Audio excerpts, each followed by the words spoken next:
시청자 여러분, 이 다스와 BBK에 대한 검찰 수사 궁금하시죠? 결론부터 말씀드리면 별로 진척이 없다고 합니다. 예를 들어서 시민단체가 지난 7일에 다스 실소유주와 정호영 전 특검을 고발을 했었는데 2주가 지나지 않았습니까? 근데 검찰이 고발인 조사조차 하지를 않고 있다고 합니다. 그래서 검찰이 수사 의지가 없는 것 아니냐 이런 의구심이 커지고 있고, 이런 의구심 뒤에 윤석열 서울중앙지검장을 비롯한 몇몇 검찰 간부가 이 정호영 특검팀에 있었기 때문에 이걸 의식하고 있는 것 아니냐, 또 이런 분석도 함께 나오고 있는데요.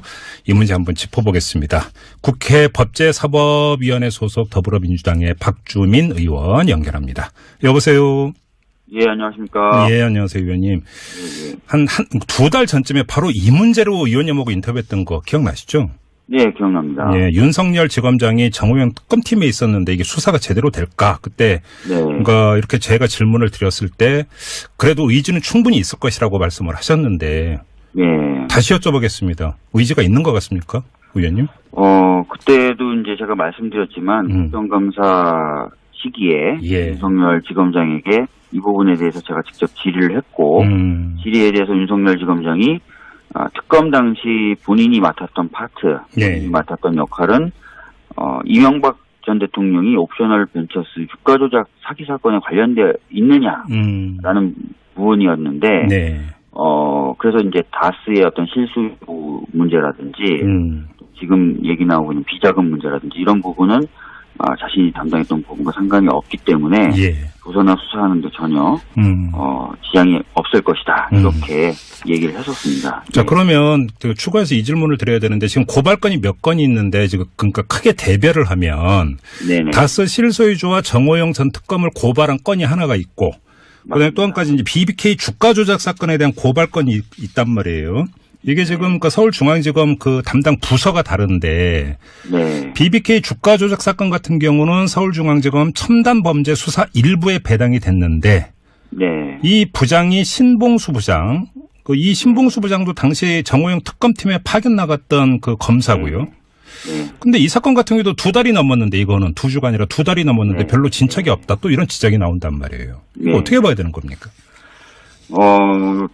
관련된 사건의 구체적인 진행 내역이나 이런 부분은 저도 알 수가 없습니다. 예. 없고, 다만 아까 말씀드렸다시피 이제 국정감사 시에 제가 질의를 했고, 질의에 대해서 이제 윤석열 지검장이 자신있게 답변을 했고, 그래서 그런 부분을 좀 믿고 있는 상황인 것이고요. 예. 구체적인 수사 상황에 대해서는 제가 아까 말씀드렸던 것좀 잘 모르기 때문에 지금 뭐라고 평가하기는 좀 어려울 것 같습니다. 그러니까요. 그러니까 저도 이렇게 좀 질문을 드리는 이유가 이제 상황 때문인데, 예를 들어서 정호영 전 특검에 대한 고발건 같은 경우는 지금 공소시효가 2달밖에 안 남았다는 거 아니겠습니까? 네네네. 근데 이제 시작을 해도 그러니까 시간이 빠듯할 것 같은데.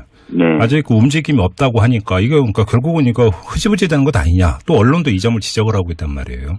예, 사실 지금 정호영 전 특검에 대한 그 고발한 내용이 이제 특정범죄 가중처벌법 중에 이제 직무유기 관련된 부분인데요. 네. 이 부분은 이제 공소시효가 2달 정도 남은 것 맞습니다. 그래서 속도를 내긴 내야 되는데, 시민단체 분들께서 이제 문제 제기하시는 부분은 고발한 지 한 2주 정도가 돼가는데 고발인 조사를 안 하고 있다라는 부분이에요. 원래 수사 시작이 이제 고발인 조사부터 시작이 되는 거잖아요. 네네. 그렇지만 이제 고발인 조사를 하기 전에 기록 검토라든지 법리 검토라는 걸 하게 돼 있습니다. 예. 그래서 고발인 조사가 이루어지지 않고는 있지만 검찰 입장에서는 기록과 법리에 대해서 검토를 하고 있다라고 지금 얘기를 하고 있기 때문에.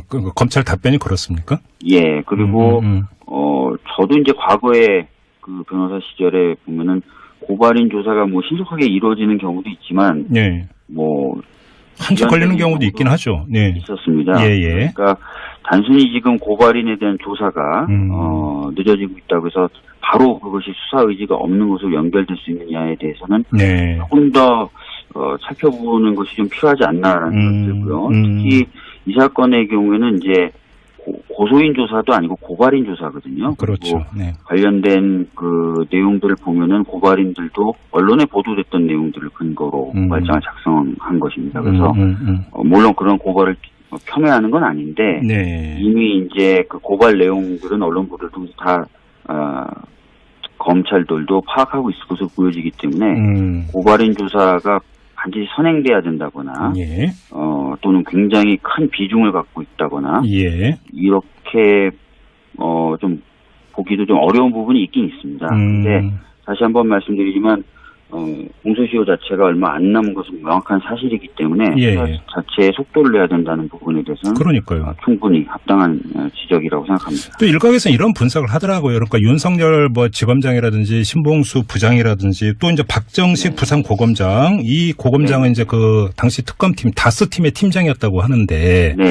결국 이제 현재 검사들이 연결이 되어 있는데 네. 이게 이제 그 전에 변창원 검사 사례처럼 이게 혹시나 불똥이 이상하게 튀어버려 버리는 것을 어떤 우려하면서 이게 몸을 사리고 있는 것 아니냐. 수사 일선에서 또 이런 분석도 있는 것 같은데요. 글쎄요. 이거는 제가 보기에는 약간 그 사건하고는 좀 다르죠. 왜냐면은 고발 내용 자체도 어떤 범법 행위가 있는데 그 범법 행위를 좀 직무를 유기하면서 제대로 처리하지 않은 것 아니냐라는 거고, 그것은 실제로 직접 좀 깊이 관여했던 사건이죠. 예. 약간 그건 좀 다르다고. 물론 그렇게 하죠. 네. 예. 그리고 만약에 이제 이런 부분에 대해서 검찰이 적극적으로 방어를 하려고 한다면은, 조직을 방어한다거나 좀 관련자를 방어하려고 한다면은, 사건 조사를 좀, 세게 하면서, 실제로 조사해 봤더니 관련이 없더라. 이렇게 결론 내는 방법을 보통 그렇게 왔단 말이죠. 상식적인 얘기죠, 사실은. 예. 그런데 지금의 모습은 오히려 이제 그런 측면의 어떤 모습이 아니라 좀 시간이 걸리는 것 아니냐, 속도가 안 나는 것 아니냐라는 것이기 때문에 오히려 만약에 그런 방식을 선택했을 때 국민들의 눈총이 더 따가워지겠죠. 속도가 늦고 잘 아예 안 하는 식이 돼버리면요. 그래서 검찰이 만약에 진짜 은폐하거나 관련자들을 보호하려면은 수사를 하는 척하면서, 그죠? 하는 척하면서 해봤더니 아니더라. 뭐 이렇게 얘기가 나와야 될 텐데, 좀 그런 건 또 아닌 것 같아서 좀 지켜볼 필요는 있을 것 같아요. 그러니까 지켜보다가 좀 답답해서 그런지 그 일각에서는 또 어떤 주장이 잠깐 나온 적이 있었냐면 특임 검사라고 하면 어떻겠는가라고 하는 아이디어 차원에서 얘기가 나온 적이 있었는데, 뭐 시간이 촉박해서 이건 거의 어려운 카드라고 봐야 되는 거겠죠. 특임 검사를 하게 될 경우에 지금 방금 말씀하셨던 것처럼 특임 검사에 대한 지명 절차가 있어야 되고, 또 특임 검사는 사실상 이 사건과 전혀 관련 없었던 사람이 맡아서 해야 되는 것이기 때문에, 그러니까요. 기록 검토라든지 사건 검토를 처음부터 다시 해야 됩니다. 그래서 공소시효가 이렇게 임박한 사건에서 쓰기에는 적절하지 않은 방법일 수도 있습니다. 예. 그래요. 알겠습니다. 아무튼 의원님의 지금 이제 이 답변의 맥락은 검찰의 수사 의지에 대해서 아직 의구심을 품을 그런 단계가 아니다라는 이런 말씀인 걸로 중간점을 좀 해야 될 것 같네요. 예, 그렇지만 분명히 좀 말씀을 드리는 거는 정호영 전 특검에 대한 공소시효가 얼마 남지 않은 건 명백한 사실이기 때문에 검찰도 불필요한 오해를 피하기 위해서, 그리고 또 실체적 진실을 규명하기 위해서는 속도를 내야 되는 건 분명합니다. 알겠습니다. 분명한데 지금 단계에서 수사 의지가 없다라고 바로 결론을 내리기엔 조금 애매한 부분이 있다 정도로 좀 이해해 주시면 좋을 것 같습니다. 의원님 연결한 김에 법사위 관련 현안이 여러 가지가 있는데요. 짧게 좀 여쭤보겠습니다. 어제 법사위 전체회의 열렸는데 임종석 청와대 비서실장의 아랍에미리트 행위, 이게 야당 의원들에 의해서 이게 집중 질의가 되던데 이거 어떻게 되냐, 이게 왜 법사위에서 얘기가 되는 거죠? 사실 어제 그래서 관련돼서 좀 논쟁이 있었는데요. 법사위의 원래 권한은 타상임위에서 논의되어서 왔던 법안의 체계와 작구를 심사하는 것입니다. 그렇죠. 그런데 이제 장관들이 이제 참석할 경우에는 관련돼서 이제 현안 질의를 하기도 합니다.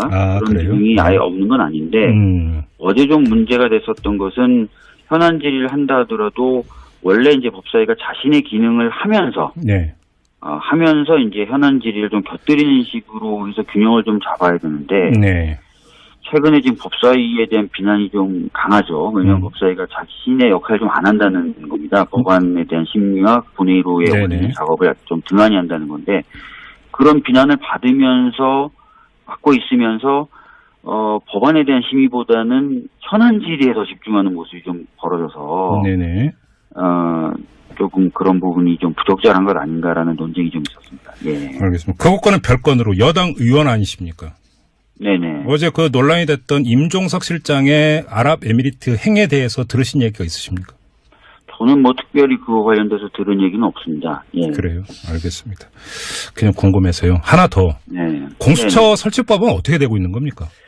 오늘 저희 적폐청산위원회 차원에서 기자회견도 좀 했습니다. 예. 공수처 설치 관련돼서 예. 본격적으로 좀 논의를 하고 통과를 시켜달라. 국민분들 중에 80%가 여론조사를 해보면 공수처의 설치를 지지하거든요. 그래서 해달라고 좀 기자회견도 했는데 야당 그중에서 특히 이제 자유한국당 쪽에서 좀 이것을 반대하고 있는 기류고 네. 그래서 잘 논의가 안 되고 있습니다.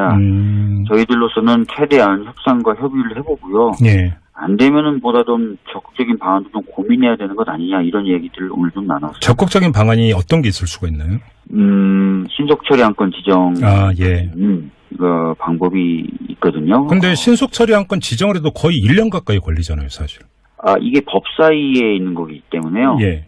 예, 다른 타상임위에 있는 법의 경우에는 해당 상임위에서 180일, 법사위에서 90일 이런 식으로 가는데요. 네. 법사위에 있기 때문에 180일만 포함하면은 본회의 60일 포함해서 240일 정도면 올라갈 수 있습니다. 그래도 반년이네요. 그래도 반년.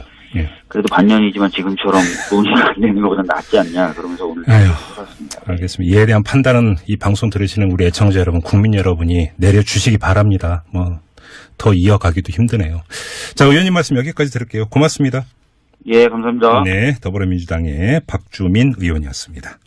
애청자 여러분, 이 타스와 BBK에 대한 검찰 수사 궁금하시죠? 결론부터 말씀드리면 별로 진척이 없다고 합니다. 예를 들어서 시민단체가 지난 7일에 다스 실소유주와 정호영 전 특검을 고발을 했었는데 2주가 지나지 않았습니까? 근데 검찰이 고발인 조사조차 하지를 않고 있다고 합니다. 그래서 검찰이 수사 의지가 없는 것 아니냐 이런 의구심이 커지고 있고 이런 의구심 뒤에 윤석열 서울중앙지검장을 비롯한 몇몇 검찰 간부가 이 정호영 특검팀에 있었기 때문에 이걸 의식하고 있는 것 아니냐 또 이런 분석도 함께 나오고 있는데요. 이 문제 한번 짚어보겠습니다. 국회 법제사법위원회 소속 더불어민주당의 박주민 좀 어려울 것 같습니다. 그러니까요. 그러니까 저도 이렇게 좀 질문을 드리는 이유가 이제 상황 때문인데, 예를 들어서 정호영 전 특검에 대한 고발건 같은 경우는 지금 공소시효가 2달밖에 안 남았다는 거 아니겠습니까? 네네네. 근데 이제 시작을 해도 그러니까 시간이 빠듯할 것 같은데, 네. 아직 그 움직임이 없다고 하니까 이게 그러니까 결국은 이거 흐지부지 되는 것 아니냐. 또 언론도 이 점을 지적을 하고 있단 말이에요. 예, 사실 뭐 지금 정호영 전 특검에 대한 고발한 내용이 이제 특정범죄 가중처벌법 중에 이제 직무유기 관련된 부분인데요. 네. 이 부분은 이제 공소시효가 2달 정도 남은 것 맞습니다. 그래서 속도를 내긴 내야 되는데, 시민단체 분들께서 이제 문제 제기하시는 부분은 고발 주가 조작 사기 사건에 관련되어 있느냐라는 부분이었는데, 네. 그래서 이제 다스의 어떤 실수 문제라든지, 지금 얘기 나오고 있는 비자금 문제라든지 이런 부분은 자신이 담당했던 부분과 상관이 없기 때문에 조사나 수사하는데 전혀 지장이 없을 것이다 이렇게 얘기를 했었습니다. 자, 그러면 추가해서 이 질문을 드려야 되는데 지금 고발건이 몇 건이 있는데 지금 그러니까 크게 대별을 하면 네네. 다스 실소유주와 정호영 전 특검을 고발한 건이 하나가 있고 그다음에 또 한 가지 이제 BBK 주가 조작 사건에 대한 고발건이 있단 말이에요. 이게 지금 그러니까 서울중앙지검 그 담당 부서가 다른데 네. BBK 주가 조작 사건 같은 경우는 서울중앙지검 첨단범죄 수사 1부에 배당이 됐는데 네. 이 부장이 신봉수 부장, 이 신봉수 부장도 당시 정호영 특검팀에 파견 나갔던 그 검사고요. 근데 이 사건 같은 경우도 2달이 넘었는데 이거는 2주가 아니라 2달이 넘었는데 별로 진척이 없다. 또 이런 지적이 나온단 말이에요. 이거 어떻게 봐야 되는 겁니까?